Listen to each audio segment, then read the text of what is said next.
ഹരി ഓം. സംസ്കൃത ഭാഷാ സഹായിയുടെ ഇന്നത്തെ 7th സ്റ്റാൻഡേർഡിന്റെ ദീപക ടെസ്റ്റിൽ നിന്നുള്ള ക്ലാസ്സാണ് ഞാൻ എടുക്കുന്നത്. ഇതിൽ ദ്വിതീയ പാഠമാണ് പഠിപ്പിച്ചുകൊണ്ടിരിക്കുന്നത്. അതിൽ സുഭാഷിതങ്ങൾ ആണ് പറഞ്ഞുകൊണ്ടിരിക്കുന്നത് അല്ലേ. സുഭാഷിതാനി കിം ബോധയന്തി, സുഭാഷിതങ്ങൾ എന്താ നമുക്ക് തരുന്നത്? അസ്മാഭിഹി കിം കരണീയം, കിം കിം കർത്തവ്യം, കിം ന കർത്തവ്യം ഇത് ബോധയന്തി അല്ലേ. അപ്പൊ നമുക്ക് ഇനിയുള്ള സുഭാഷിതം നോക്കാം. പേജ് നമ്പർ 18 നോക്കിക്കോളൂ, ഞാൻ എഴുതുന്നില്ല. 18. ഉത്തരം യത് സമുദ്രസ്യ ഹിമാർദ്രേശ്ചൈവ ദക്ഷിണം വർഷം തത് ഭാരതം നാമ ഭാരതി യത്ര സന്തതിഹി. ഇതും കൂടെ പിരിച്ചു പറയുകയാണ്. ഉത്തരം യത് സമുദ്രസ്യ ഹിമാർദ്രേഹ ച ഏവ ദക്ഷിണം വർഷം തത് ഭാരതം നാമ ഭാരതി യത്ര സന്തതിഹി. ഇനി അതിന്റെ അന്വയം കൊടുത്തിട്ടുണ്ടല്ലേ. യത് സമുദ്രസ്യ ഉത്തരം ഹിമാർദ്രേഹേ ച ദക്ഷിണം തത് ഏവ ഭാരതം നാമ വർഷം യത്ര ഭാരതീ സന്തതിഹി അസ്തി. എന്താ അതിന്റെ അർത്ഥം?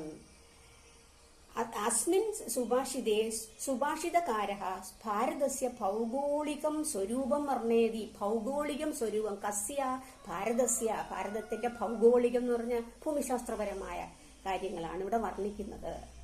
കസ്യ ഭാരതസ്യ എങ്ങനെയാണെന്ന് നോക്കിക്കോളൂ.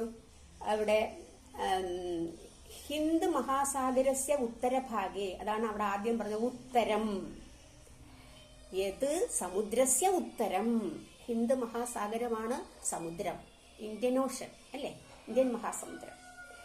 ഹിന്ദ് മഹാസാഗരസ്യ ഉത്തരഭാഗേ, ഉത്തരം എന്ന് പറഞ്ഞാൽ എന്താ? സൗത്ത്. ഉത്തരഭാഗേ ഉത്തരഭാഗത്തിൽ ഹിമാലയസ്യ ദക്ഷിണഭാഗേ, ഹിമാലയ പർവ്വതം നിങ്ങൾക്ക് അറിയാലോ, ഹിമാലയത്തിന്റെ ദക്ഷിണഭാഗം. ദക്ഷിണഭാഗം എന്ന് പറഞ്ഞാൽ എന്താ? നോർത്ത്. അപ്പോൾ ഹിന്ദ് മഹാസമുദ്രത്തിന്റെ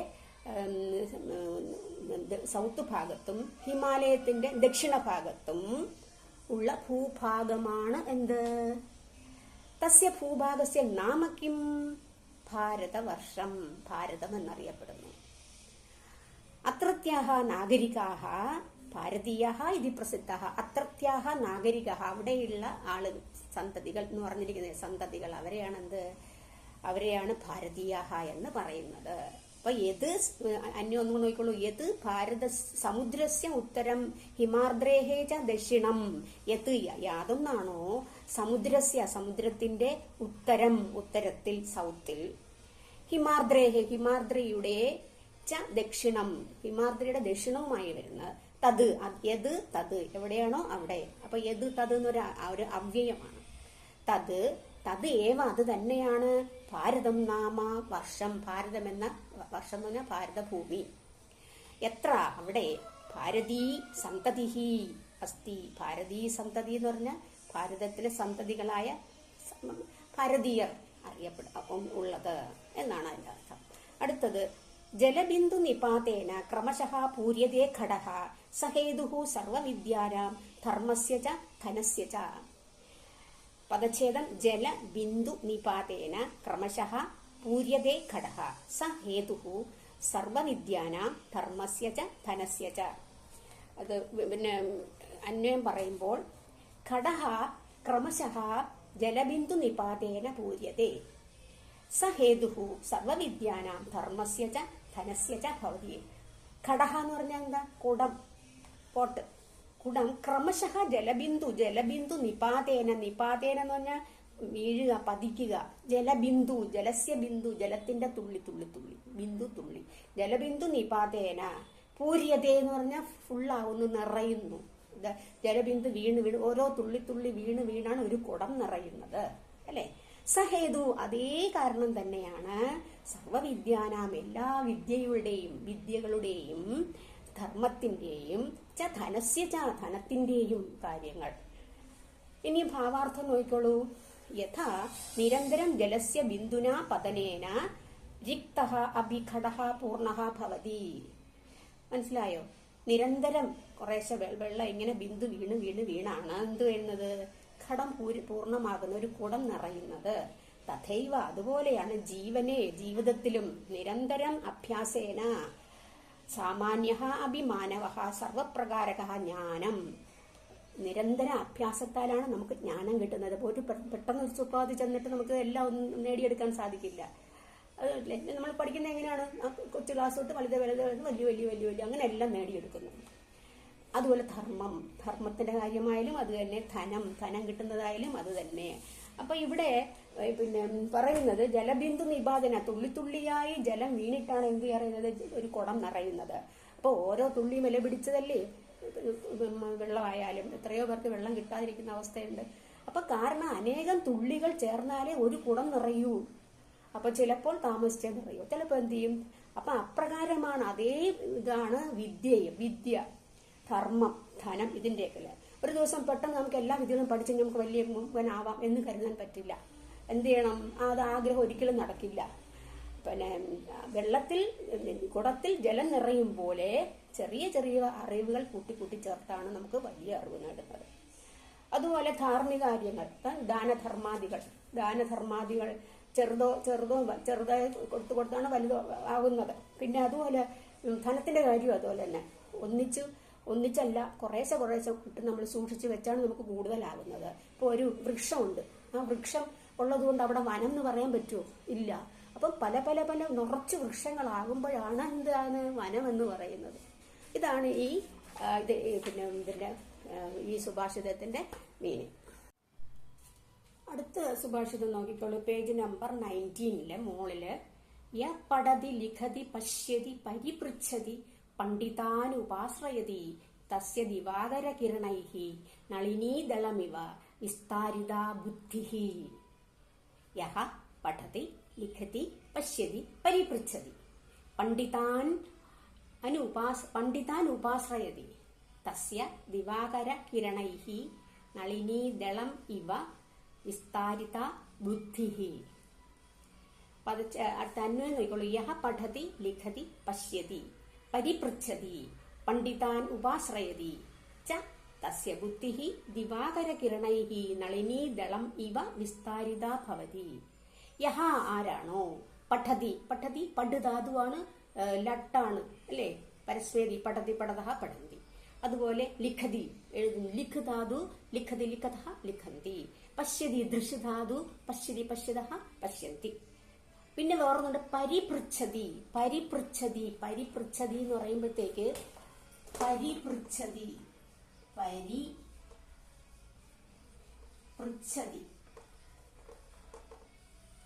എങ്ങനെയൊക്കെ? പരി എന്നുള്ളത് ഒരു ഉപസർഗമാണ്. പരി പ്ലസ് പൃച്ഛതിയാണ്. പരി പ്ലസ് പൃച്ഛതി എന്ന് പറഞ്ഞാൽ എന്താണ്? എൻക്വയേഴ്സ് എന്നൊക്കെ പറയില്ലേ, ചോദിക്കുക.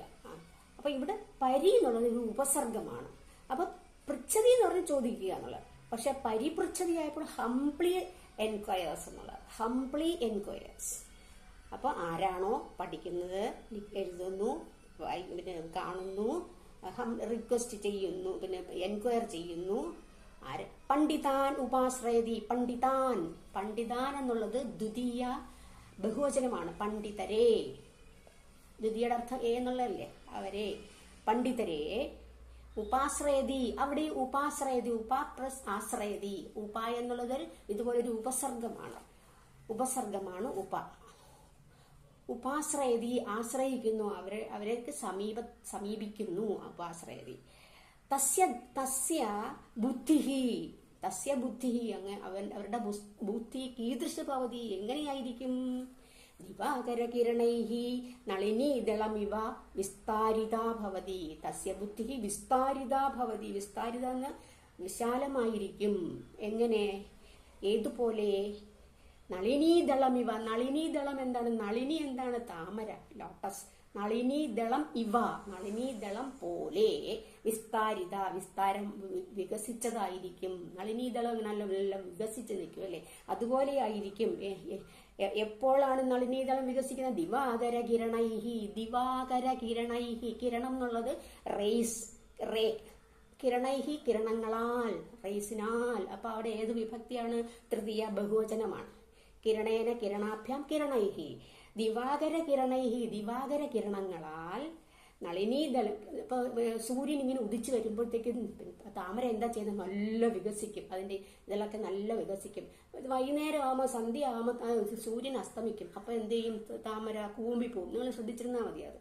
അപ്പൊ അതുപോലെയാണ് സൂര്യകിരണങ്ങൾ ഏറ്റിട്ട് താമര പൂ വികസിക്കും പോലെ ഇവരുടെ ബുദ്ധി വികസിക്കുന്നു. ഭാവാർത്ഥം നോക്കിയുള്ളൂ. അസ്മാഭിഹി ആത്മവികാസായ സർവഥാ ശ്രേഷ്ഠജനൈഹി സഹ സംഗതിഹി വാസശ്ച കർത്തവ്യഃ. കർത്തവ്യഃ എന്ത് കർത്തവ്യഃ? വാസശ്ച വാസഃ പ്ലസ് വസിക്കണം. ആരോടൊപ്പം? ശ്രേഷ്ഠജനൈഹി. ശ്രേഷ്ഠജനൈഹി ഏത് വിഭക്തിയാണ്? തൃതീയ ബഹുവചനം. ശ്രേഷ്ഠജനേന ശ്രേഷ്ഠജനാഭ്യാം ശ്രേഷ്ഠജനൈഹി. ജനങ്ങളോടൊപ്പം സംഗതിഹി കൂട്ടുകൂടുക, താമസിക്കുക ചെയ്യണം. അസ്മാഭിഹി കിമർത്ഥം എന്തിനു വേണ്ടിയിട്ടാണ്? അസ്മാഭിഹി. അസ്മാഭിഹി എന്താ? തൃതീയ ബഹുവചനം. മയാ ആവാഭ്യാം അസ്മാഭിഹി നേരത്തെ പഠിച്ചു. തൃതീയ ഏകവചനം മയാ, അസ്മ ശബ്ദമാണ്. ഞങ്ങളാൽ. അസ്മാഭിഹി ആത്മവികാസായ ഞങ്ങളാൽ, അല്ലെങ്കിൽ ഞങ്ങളുടെ ആത്മവികാസം, നമ്മുടെ വികസിക്കുന്നതിന് വേണ്ടി, ആത്മാവ് വികസിക്കുന്നതിന് വേണ്ടിയിട്ട് സർവദാ എപ്പോഴും എന്ത് ചെയ്യണം? ശ്രേഷ്ഠജനൈഹി സഹ സംഗതിഹി. അത് മാത്രമല്ല വാസശ്ച കർത്തവ്യ, താമസിക്കുകയും ചെയ്യണം. യഥോഹി യഹ നിരന്തരം പഠതി. നിരന്തരം യഹ പഠതി, ആരാണോ നിരന്തരം പഠിക്കുന്നത്, അർത്ഥാത് സ്വാധ്യായം കരോതി ലിഖതി പശ്യതി വിവിധാൻ പ്രശ്നാൻ കരോതി, പല പല പ്രശ്നങ്ങൾ ചെയ്യുന്നു. പിന്നെ എന്തിനാ? നമ്മുടെ സംശയമൊക്കെ ദൂരീകരിക്കാൻ ആരെങ്കിലും ആശ്രയിക്കില്ലേ? ജ്ഞാനവിജ്ഞാനം ജ്ഞാനി ജനാനാം ജനങ്ങളുടെ, അത് ഷഷ്ഠി ബഹുവചനം. ജനങ്ങളുടെ ആശ്രയെ, അല്ലെങ്കിൽ അടുത്ത് ചെന്നിട്ട് തിഷ്ഠതിയിരിക്കുന്നു. തസ്യ, അങ്ങനെയുള്ള ആളുകളുടെ ബുദ്ധി ഏതുപോലെ വികസിക്കുന്നു പറഞ്ഞു? സൂര്യസ്യ കിരണൈഹി കമലം പൂർണ്ണതയാ വികസിതം ഭവതി. അതുപോലെയാണ്. അപ്പം അവരുടെ ബുദ്ധി സൂര്യകിരണങ്ങളാൽ താമര എങ്ങനെയോ വികസിക്കുന്നത്, അതുപോലെ അവരുടെ ബുദ്ധിയും വികസിക്കുന്നു എന്നാണ്. മനസ്സിലായില്ലേ? അപ്പം ഇനി അടുത്ത 2-3 കൂടെ ഉള്ളൂ. അത് അടുത്ത ക്ലാസ് കാണും. ഇന്നത്തെ ക്ലാസ് ഇവിടെ പൂർണ്ണമാകുന്നു. അടുത്ത ക്ലാസ്സിൽ ബാക്കിയുള്ളതുമായി ഞാൻ വരുന്നതാണ്. അതുവരെ എല്ലാവർക്കും നന്ദി, നമസ്കാരം.